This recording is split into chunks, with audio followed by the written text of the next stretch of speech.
You know when you miss work for a few days, you come back, you may feel a little sluggish. That was essentially the performance of the New Orleans Saints today, and after coming off of a bye week, well, things just weren't going in their favor. Man, what a night in the Palace last night. The Bolton Bears officially grabbed their first district title since 2003. It's been a long time for these ladies, but the season is not over just yet. So of course I had to ask, who's the best quarterback, you or your dad? You know, my dad maybe didn't get to see the greatest side of it on the team side of things when it came to pro sports. Hard life for defensive linemen, but what I did learn is that you always have to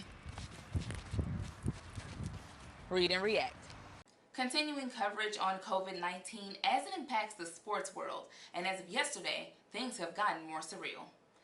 New Orleans Saints head coach Sean Payne came forward. He is the first NFL figure tested positive for the coronavirus. One of the most prominent game changers in the game of football, Mr. Michael Vick, he has made his arrival into Grambling State University not only to speak at the GSU football banquet, but to also inherit some of those rich traditions of the university. And okay, speaking of scoring points, Joe Burrow said we can come out here and drop 40, 50, 60. You seeing that tonight? I do. They'll score 40 points. It's going to be about making sure you stop Trevor Lawrence and don't allow them to. Slow start for NSU, going scoreless in the first two innings, but soon picking it up, doing very well at bat offensively, putting together 16 hits on 10 runs. What a great day, because I got brackets on the way. The high school boys prep hoops brackets officially dropped early on this morning, and I am just really excited and happy to announce that a lot of our teams in the area actually are hosting some home games. Now, focusing on the stat sheet, Payne says that he did not expect the game to be so close throughout the entire game. Granted, a comeback and even a lead late into the second half. One thing blaring from the stat sheet was the 49ers leading in third down efficiency throughout the entire game. What an electric second round of the playoffs. Y'all can hear the crowd behind me. You do not have to guess. Memorial Public Jordan is moving on to the third round. Yeah, guys, the Generals opened up the second half of their conference play, honestly just embarrassing Texas College Steers. As you can see on the score right here, the guys annihilated these guys 117-92. But we're going to talk about the ladies setting the pace first. Covering the national championship from the Mercedes-Benz Superdome, I'm Meagan Glover for ABC 31 Sports. 1, 2, 1, 2, 1, 2. Nice, 1, 2, 1, 2. Good, 1, 2, 1, 2. Beautiful.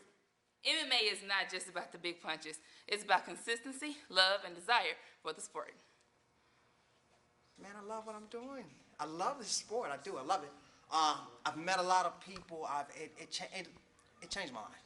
What started off as a casual conversation in the gym began a new lifestyle for Calvin. I was just in the gym one day, and I heard another guy talking about MMA. You know, this is back when it hit the scene. It's starting to get real popular. And he was like, man, wrestlers make really good fighters. You know, them the guys that make you fighters. And I'm just hitting the weights and I'm listening to this guy. And I said, man, I used to wrestle.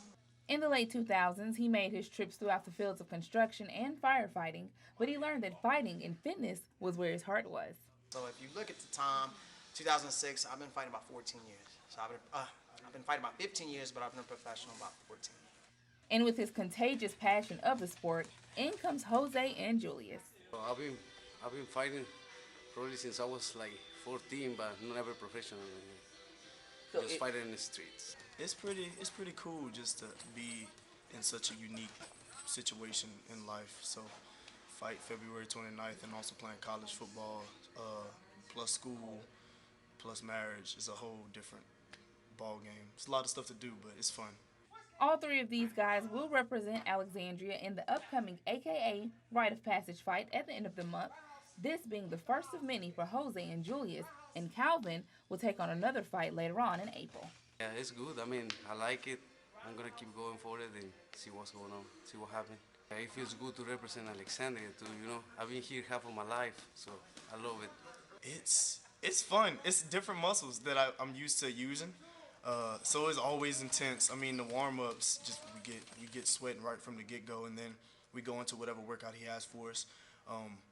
The fighting, just doing the rounds on rounds, and the wrestling and jiu-jitsu over and over again. It's very intense because you also got to use your mind. Granted, mixed martial arts is seen as entertainment, it's so much more. The desire will allow someone to learn, but the passion will allow someone to grow.